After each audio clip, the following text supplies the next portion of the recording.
Hello दोस्तों, आप सभी का स्वागत है अनवर सर ब्लॉग में और मिशन कंपटीशन क्लासेस कानपुर के अंदर। आज से हम डेली राजस्थान जीके के ऊपर, राजस्थान मॉडर्न हिस्ट्री के ऊपर, जो राजस्थान मॉडर्न हिस्ट्री के कुछ टॉपिक है, 1857 की क्रांति, राजस्थान के किसान आंदोलन, राजस्थान के जनजातीय आंदोलन, राजस्थान के प्रजामंडल आंदोलन और राजस्थान का एकीकरण, ये टॉपिक कवर करने वाले हैं विद डिटेल, जो कि आप लोगों के लिए आरएस से लेकर रीट प्री जो भी आपके राजस्थान से संबंधित जो भी एग्जाम है उसके लिए सफिशियंट होंगे। आज मैं बात करूंगा राजस्थान के जनजातीय आंदोलन में एक महत्वपूर्ण आंदोलन मीणा आंदोलन की। दोस्तों, मीणाओं के बारे में बात की जाए तो दोस्तों राजस्थान में सबसे शिक्षित जनजाति यदि कोई है तो वो कौन सी है? मीणा है। राजस्थान में यदि किसी जनजाति की जनसंख्या सबसे सर्वाधिक है तो वह मीणा है। नंबर पर मीणा है, दूसरे नंबर पर भील है, तीसरे नंबर पर गरासिया है। तो आज हम उन्हीं मीणाओं का आंदोलन पढ़ेंगे। तो दोस्तों, आंदोलन बेसिकली जनजाति के वहां होते हैं जहां पर जनजाति का निवास अधिक होता है। तो राजस्थान में सर्वाधिक मीणा जनजाति जो रहा करती है वह वर्तमान में जयपुर में रहा करती है। तो दोस्तों, मीणा आंदोलन की शुरुआत भी कहां से होगी? जयपुर से। तो बात जयपुर की जाए तो दोस्तों, जयपुर में पहले मीणाओं का शासन हुआ करता था। बाद में कछवा वंश के शासक तेजकरण या दुलेराय आए और उन्होंने मीणाओं के साथ युद्ध किया और वहां से मीणाओं को भगा दिया। इससे परेशान होकर मीणाओं ने आंदोलन कर दिया। तो वहां के राजा ने कुछ मीणाओं को जमीनें दे दी, और जिन मीणाओं को जमीनें प्राप्त हुई वह मीणा कहलाए जमींदार मीणा। और कुछ मीणाओं को रक्षा की जिम्मेदारी दे दी कि आप रियासत की रक्षा करना, आप हमारी पुलिस हो। तो दोस्तों, वह दूसरे मीणा कहलाए आपके चौकीदार मीणा। जिन मीणाओं को जमीनें मिली वह जमींदार कहलाए, जिन्होंने सुरक्षा की जिम्मेदारी संभाली वह चौकीदार मीणा कहलाए। बाद में जब दोस्तों रियासतों की अंग्रेजों के साथ संधियां हो गई तो ये मीणा बेरोजगार हो गए। अब जब बेरोजगार हो गए तो ये चोरी डकैती लूटपाट करने में लग गए। तो दोस्तों, यहीं से ही इस आंदोलन की शुरुआत होती है। 1924 यानी कि 1924 में एक एक्ट आता है, क्रिमिनल ट्राइब्स एक्ट, यानी कि आपराधिक जनजाति अधिनियम। इस एक्ट में कहा गया कि जो भी मीणा, जो भी जनजाति जो किसी भी क्राइम में, अपराधों में शामिल है ना, उसे इस एक्ट के अंदर शामिल किया जाए। 1924 में एक एक्ट आया, क्रिमिनल ट्राइब्स एक्ट, यानी कि आपराधिक जनजाति अधिनियम। उसमें कहा गया जो भी जनजाति आपराधिक गतिविधियों में सम्मिलित है उन्हें इस एक्ट में शामिल किया जाए। तो उस समय मीणा लूटपाट मचाते थे, तो 1924 के इस एक्ट में मीणाओं को शामिल कर दिया गया। उसी कानून को, उसी क्रिमिनल ट्रैप्स एक्ट को 1930 में जयपुर रियासत के द्वारा विस्तार के साथ पेश किया गया और उसे जयपुर रियासत में लागू किया गया जरायम पेशा कानून। किस रूप में? 1930 में जरायम पेशा कानून के रूप में।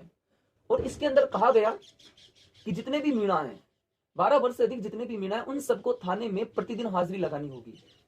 जिससे दोस्तों, क्योंकि जो चोरी नहीं करता है उसे भी थाने में हाजिरी लगानी पड़ेगी, तो इससे बाकी जो मीणा है जो चोरी डकैती लूटपाट नहीं करते थे उन्हें परेशानी आती थी। बाद में धीरे धीरे इसमें रियायतें दी जाने लगी। जैसे कि मान लीजिए एक गांव में 500 मीणा है, तो किसी दिन 490 मीणा ने हाजिरी लगाई और 10 मीणा ने हाजिरी नहीं लगी, तो दोस्तों यदि आसपास कहीं चोरी हुई तो उन 10 मीणाओं को गिरफ्तार कर लिया जाता था। और ये भी कहा गया कि जो उस जगह के चौकीदार मीणा है, यह उनकी जिम्मेदारी है चोरी डकैती जो भी कर रहा है उसे पकड़ने की। यदि वह पकड़ नहीं पाता है तो उसके सारे पैसे उसी चौकीदार मीणा से लिए जाएंगे। तो इससे वहां के जो मीणा थे वो क्या हो गए? परेशान। ठीक है। तो इससे परेशान होकर 1933 में एक महासभा का गठन हुआ, मीणा क्षेत्रीय महासभा। जो उस क्षेत्र के मीणा थे उन्होंने 1933 के अंदर एक महासभा का गठन किया, मीणा क्षेत्रीय महासभा का। इसका गठन क्यों किया गया? जराइम पेशा कानून का विरोध करने के लिए, क्योंकि उससे मीणा क्या थे? परेशान थे। ओके। उसके बाद दोस्तों आप लोगों को यह भी बात याद रखनी है कि 1931 में जाट क्षेत्रीय महासभा का क्या हुआ था? गठन। और 1933 में मीणा क्षेत्रीय महासभा का। ये 2 पॉइंट याद रखना। 7 अप्रैल 1944 को नीम का थाना वर्तमान में जिला बन चुका है, पहले सीकर में आता था। आप लोगों ने बहुत ही फेमस सभ्यता, गणेश्वर सभ्यता का नाम सुना होगा। ठीक है। ओके। तो कांतली नदी के किनारे है जो, वही नीम का थाना। तो 7 अप्रैल 1944 को नीम का थाना में एक सम्मेलन होता है। जो नीम का थाना सम्मेलन के जो अध्यक्ष होते हैं, जो उन्हें इस सम्मेलन को बुलाते हैं, वो है जैन मुनि मगन सागर। जैन मुनि मगन सागर जी इस सम्मेलन में मीणाओं को उनका इतिहास बताते हैं। वह कहते हैं आप विष्णु भगवान के प्रथम अवतार मत्स्य अवतार से उत्पन्न हुए हो। आपके पूर्वजों ने जयपुर के लिए क्या कुछ नहीं किया, उन्होंने अपना संपूर्ण बलिदान दिया और आज वर्तमान समय में आप सभी चोरी डकैती में सम्मिलित हो। तो ये जो जैन मुनि मगन सागर जी ने जो भाषण दिया, इससे बहुत सारे मीणा मोटिवेट हुए और उन्होंने हाथों हाथ तुरंत ही 1944 में उन्होंने सोचा यार जो मीणा चोरी डकैती में सम्मिलित है उन्हें सुधारेंगे। तो तुरंत 1944 में ही मीणा सुधार समिति का क्या किया गया? गठन। जैन मुनि मगन सागर जी की एक पुस्तक है मीन पुराण, ये भी याद रखना दोस्तों। जैन मुनि मगन सागर जी की पुस्तक कौन सी है? मीन पुराण, जिन्होंने 7 अप्रैल 1944 को नीम का थाना में एक सम्मेलन बुलाया था और उसमें मीणाओं को अपना इतिहास बताया था। ओके। 1944 में मीणा सुधार समिति बनी, जिसके जो अध्यक्ष थे दोस्तों वो थे बंशीधर शर्मा। मीणा सुधार समिति के अध्यक्ष थे बंशीधर शर्मा, मंत्री थे राजेंद्र कुमार अजय, संयुक्त मंत्री थे लक्ष्मी नारायण झरवाल। ये 3 जने किससे संबंधित हैं? इनका मीणा आंदोलन से। मीणा आंदोलन में किससे संबंधित? मीणा सुधार समिति से। मीणा सुधार समिति के अध्यक्ष कौन? तो बंशीधर शर्मा, मंत्री कौन? राजेंद्र कुमार अजय, संयुक्त मंत्री कौन? लक्ष्मी नारायण झरवाल। ओके, लक्ष्मी नारायण झरवाल राज्यव्यापी आंदोलन से भी संबंध रखते हैं दोस्तों। यदि पर्सनली प्रश्न बन जाए कि राज्यव्यापी आंदोलन से संबंध किसका है, तो लक्ष्मी नारायण झरवाल का। ओके, उसके बाद में दोस्तों 31 दिसंबर, इसके बाद में भी बहुत सारी चीजें होती है, जैसे कि 31 दिसंबर 1944 को 31 दिसंबर 1944 को अखिल भारतीय देसी राज्य लोक परिषद का उदयपुर में एक सम्मेलन होता है।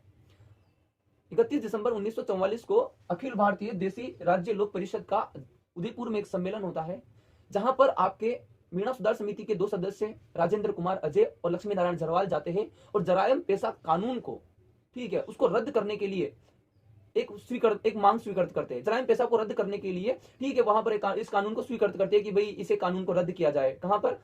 अखिल भारतीय देसी राज्य लोक परिषद के उदयपुर सम्मेलन में। ओके, उसके बाद में आदिवासियों के मसीहा कहे जाने वाले ठक्कर बाबा एक व्यक्ति है, प्रमुख व्यक्तित्व है, जिन्होंने आदिवासियों के लिए बहुत काम किया, इसलिए उन्हें आदिवासियों का मसीहा कहा जाता है। ठीक है, ओके। मोतीलाल तेजावत जी को भी आदिवासियों का मसीहा कहा जाता है। ओके, तो आदिवासियों का मसीहा या फिर उसे पिछड़ी जाति का मसीहा, आदिवासियों के मसीहा तो मोतीलाल तेजावत जी है, पिछड़ी जाति के मसीहा बोला जाता है ठक्कर बाबा को। तो पिछड़ी जाति के मसीहा ठक्कर बाबा ने जयपुर के प्रधानमंत्री मिर्जा इस्माइल को पत्र लिखकर जराइम पेशा कानून को, इस कानून को रद्द करने की मांग की। किससे? जयपुर के प्रधानमंत्री है मिर्जा इस्माइल। आप लोगों ने नाम सुना होगा जयपुर के फेमस रोड का, MI road, Mirza Ismail road. ठीक है, जो वर्तमान जयपुर का संस्थापक भी मिर्जा इस्माइल को ही कहा जाता है।